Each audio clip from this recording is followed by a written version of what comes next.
It feels like this book was written for 2020, and that this Bible study, which just go to Amazon or wherever and get it. But let's start with Jude's day. Yeah.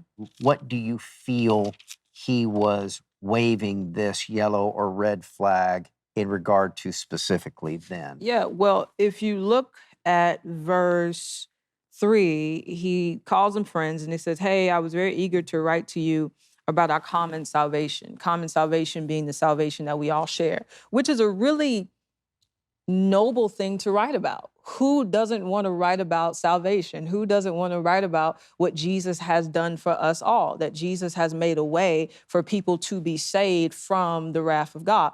But he actually sees that there is a more necessary thing to talk about, which is that there are people in the church, specifically him. He said that there are people in the church who are unnoticed, who are perverting the grace of our God into licentiousness, which is to say that there are people in your church, in your midst that you don't see, that are teaching you that because God is so gracious, you have the freedom to sin in whatever way that you want. But in Titus, we already know that God's grace actually teaches us to say no to ungodliness. There is no way that you have come in contact with the lavish grace of God and that you can then turn your back on him. To me, that says you don't actually know him. Wow. To know him and to know his love and to know his grace and to know his mercy means that I am desperate to actually please him as best I can. And so I think what Jude is attacking in his context is so much similar to what we're dealing with now. What Jesus said to the lady in adultery. Yeah. Where are your accusers? Yeah. Okay, so no one's accusing you anymore. Go and sin no more. Grace doesn't just eliminate the penalty of sin, right? Because she should have been stoned.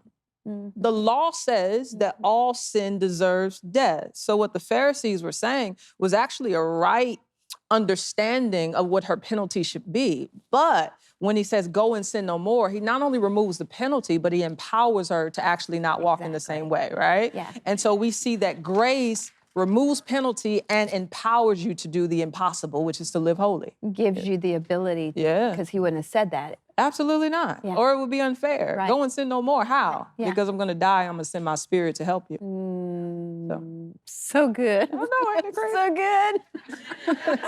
Thank you, Jesus. This book and this Bible study, you're going to make it more famous than it was. You know, you've written a Bible study on it. We're talking about it.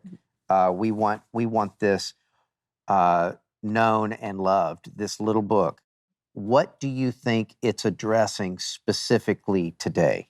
Today, a lot. I think one being, though God's grace may not be heralded as the reason that we should have autonomy, I think God's love is. I think we have mischaracterized God to think that because he is love, it makes him passive. But God is holy love.